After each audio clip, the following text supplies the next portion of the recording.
Hello everybody, welcome to another U150 video, and Fit knows I'm talking so easily. He's a bad cat like that. Anyways, we're gonna hit up a deck here, the Jumpluff deck.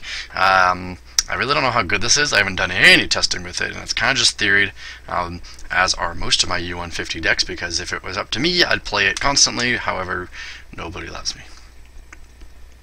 Anyways, so I saw the whole Steam Siege Jumpluff idea on the page, just because it's on the page, and I'll go there and just take a list and make it, because that's how bored I get. So anyways, Jumpluff is actually surprisingly good at like taking really aggressive one-shots, and it doesn't matter which Jumpluff you play, there's a lot of them that kind of do, and these are the three that we're going to play. And your main star is going to be the one from Steam Siege with Solar Step.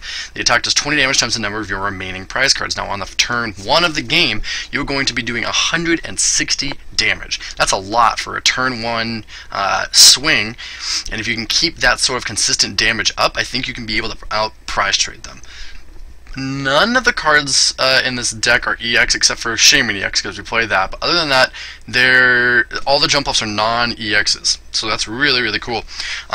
If after the first couple turns, Solar Step's obviously going to stop being effective after a while. So that's why the other two Jumpluffs are in play. You have Mass Attack Jumpluff from Heart Gold Soul Silver, 10 damage times the number of Pokemon in play. I don't play a Skyfield. Now that I'm thinking about it, Skyfield would actually probably be very, very good in this deck because of Mass Attack. So I should probably find room for a Skyfield. Just thinking that. Like, this is how bad I am at deck building. Like, the moment I throw a deck together, I'm like, there's a deck. And then I start talking about it, and I'm just like, oh, crap. Like, here's this, here's this, here's this, here's this. So, I mean, that's why you'd watch the video, I guess? I don't know. Anyways, Mass Attack, 10 damage to Pokemon in play. You're going to be doing 120 damage if both benches are full, but more with Skyfield. So Mass Attack will be probably your main attacker during mid to late game. And then the other one from Rocket Returns is in case your opponent kind of gets out of control with their energies. Energy Crust is 10 plus 10 for each energy attached to all of your opponent's Pokemon. So if they have a whole bunch there, you can start flipping coins. And then Buffer is actually pretty good. When they get knocked out, you have to flip a coin. If heads, you're not knocked out, which is cool. There is another Jumpluff that has a similar attack that says when your Jumpluff gets attacked, you flip a coin. If heads, you prevent all damage. That one's attack is 2 grass energies, and it's 2 coins, 30 times the number of heads to one of your opponent's Pokemon. Honestly, not the worst attack and not the worst Jumpluff to play. You could play that Jumpluff as well. I just kind of wanted to specifically play the Jumpluffs with 1 energy attachments, so I could play less energies. Regardless, I think you could probably take out like an energy or 2 for the Skyfield and the 4th Jumpluff if you were thinking about it. The one downside to Jumpluff, though, is that they all have very low HP, and so does the Hop Up and Skiploom line.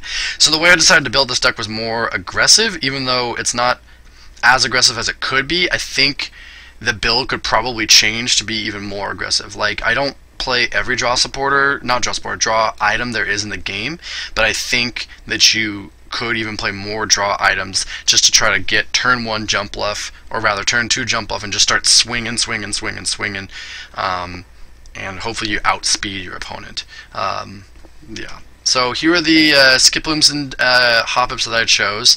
It's a 4-3 line just because Revitalizer is a thing, so you always kind of want to have a Hop-Up on the bench. I chose either Hop-Ups with Free Retreat or Bounce, or some way to stall your opponent. So you have Sleep Powder, Bounce.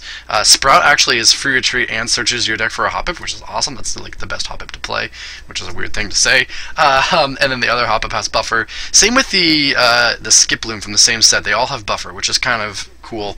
And then the Skiplooms have some sort of they all have Free Retreats.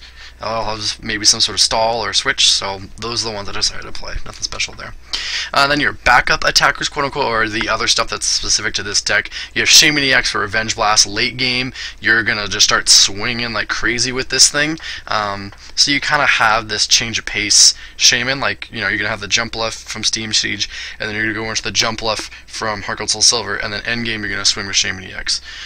So there is that to think about. I don't play a Fighting Fury Belt, even though a Fighting Fury Belt will probably be really good on that Shaman EX. So there's that. And then Ariados to add some 10 damage to all your things. I think Ariados is included in every sort of grass-based deck to add 10 damage, or 30 with Verbank in play. And Impound is actually somewhat of a good attack. You can Lysander or Gust something up and stick them in the active. There is a Spinnerack that does have Impound as well, that says they can't retreat. So you can think about that one, but I like the one that says draw a card, because I like drawing cards.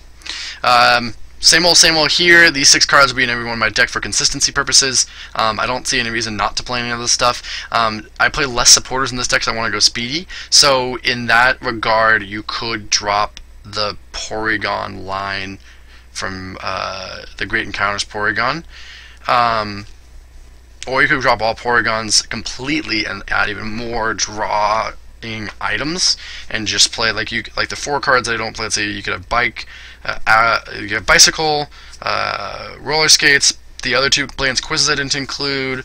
There's a lot of other drawing cards that you could play instead of these 4 Porygons to kind of just go faster, because I think that's what this deck kind of needs. So there's that to consider as well.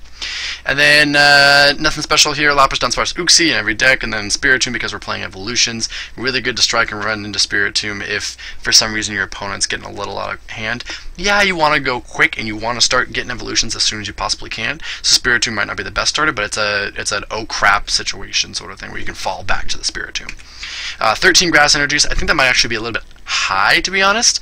I wouldn't necessarily drop down to 10 energies, but 11 or 12 I think you'd be okay with. All of your stuff attacks for 1 energy, mostly.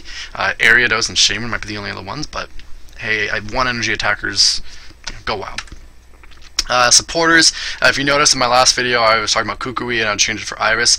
I think I actually am taking out both completely in the Rainbow Road deck because you one-shot like well enough anyways. So, but this deck could use a little extra oomph, so Iris is in there for that. All the rest of those supporters are very standard. Again, I've seen people not play both N Rockets Airmen or both Sycamore or Juniper. I like them both. You gotta, like, they're the best supporters. You gotta have them. I think you do. So there's that, I guess. Anything that's new here? Yeah, there's a couple things new that's not specific to any other deck. You know, Karina, Teammates, Oracle, Colress, Roseanne's are going to be in every deck, for me at least.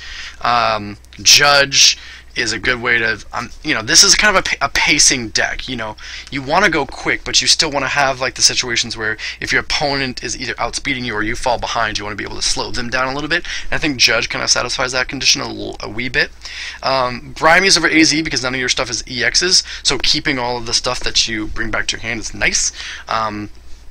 You know, I don't know how great Brimey's actually is in this deck because 90 HP, you're the rare situation where you actually bring stuff back up, force back, and attach is going to be rare because 90 HP is not a lot, but it is a healing card, so there's that. And then Wally because we're playing evolutions. There's that. Everything else here, very standard stuff. Copycat, in case that's another change of pace card. If your opponent's getting a little crazy with their hand size, you can Copycat them. I don't play it in most decks, but like I said, change of pace decks like this. A whole bunch more tools here. Fluffy Berry Floatstone. Yeah, most of your stuff is free retreat or can retreat for 1 energy. But if I'm trying to go quick, I want to be able to hit that turn 2 swing for 160. So Fluffy Berry Floatstone just kind of adds that whole dimension of getting stuff out of the active that's stuck. So I would play both here. Muscle Band Silver Bangle. Silver Bangle works because you can only play 1 EX Pokemon, so you're going to do a lot of damage there. Expert Belt. Like I said, no EX Pokemon, so you don't really get too punished where your opponent's taking 3 prize cards off of Pokemon, so Expert Belt, just a great card to have in this sort of deck.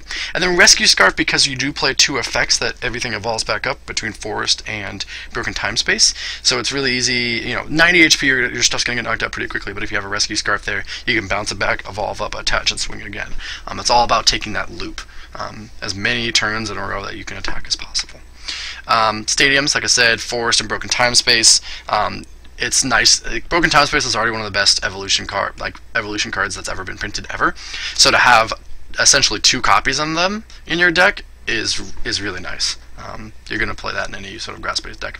And then Verbeck City because you play Ariados. It's one of those trigger things. You're playing grass, so you play Ariados. You play Ariados, so you play Verbank. You play Verbank, so you play Laser. Like it's a down thing. So Verbank because you're just always gonna have Ariados, and it's nice to slap that down and do an extra 30 damage mid to late game. Items here, nothing too special. Super Rod and Retriever, because like I said, we want to try to keep attacking with the same Pokemon over and over and over again. And it's not one of those things where you can just fall back to a backup attacker. There's only 1 or 2 attackers in the deck, so you want to try to keep going, keep going. Revitalizer, a grass-specific card, just to grab back a piece of your line. That's why we play 4 Hop-Pips, so that Revitalizer can grab Skiploom, Jumpluff, and just go that way. Here we go, Verse Seeker, Acrobike. Oh yeah, this is where we start getting into more and more draw cards. Acrobike and Bill are inclusions for speedier item-based draw, like just trying to go through your deck as quick as you can. Secret Mission of Misty's Wrath, I already like those cards as is in any deck. You know, some people say they're deck-specific cards to get stuff in the discard. I say thin your deck and just go. Imposter's Invention, I can't talk about this card enough. I think it's one of the best disruption cards in U150, and it needs to be included in every deck, I feel. Yeah, it's that 101st card, but like it can throw some just really good stuff in your opponent's prizes, and they're going to be lost for the rest of the game. Over here, we're going to have Breeder and Rare Candy because it is a Stage 2 deck. I'm not really a fan of Stage 2 decks in general, but this one feels a little bit quicker. I will probably only play a Stage 2 deck if it's a grass-based deck, to be honest with you. So instead of Swoop, there's Surprise Time Machine because eventually your Steam Siege, pun intended, your Steam Siege Jumpluff will run out of steam, so you want to be able to surprise that into one of your other Jumpluffs and swing that way. Evo Soda, evolution-based deck, you want Evo Soda. And then to round it out, Scoop Up, Pal Pad, Warp Point, Escape Rope in almost every single deck. Pal Pad is your second Versus Seeker, so that you don't run out of trump card eventually. And then Scoop Up to get any of those pesky starters off your field. Lapras, Spiritomb, Dunsparce, that sort of thing, the stuff you don't want. And to reuse Uxie. That's why you want Scoop Up. It doesn't work with, you know, when you take an evolution line, you only take the basic and the other 2 go away. So you could do like Scoop Up or Vitalizer combo. It's in this situation where you could argue for Super Scoop Up, so you can take the entire line, but I don't like the flip, so that's why we still play Scoop Up. And then Elite Four, we're playing all 4 of them. No reason not to. I know that I talked in the last video about not playing Goop because I don't want to shut off my Kecleon, but in this deck there's not very many abilities that you are relying on when you're attacking, so no reason not to play Goop. It's just that good of a card. So there you have it. I think this is the updated list. I remember it had some copying issues. Yes, this is it. So yeah, one more time, here's your list. Jumpluff. I've said it a few times, I think you can go faster with the deck even, to try to just start beating on them right away. So maybe even cut some supporters for more draw-based items. I said the missing ones you had, Bicycle, Roller Skates, both the other Blaine's quizzes, that's 4 extra spots. And I know I'm forgetting like 1 or 2 item-based draw that's out there. So yeah. Here's a list. I hope you enjoyed the video. I don't know. It's early enough. I might post another one tonight. We'll see. Who knows? Shrug. Yeah.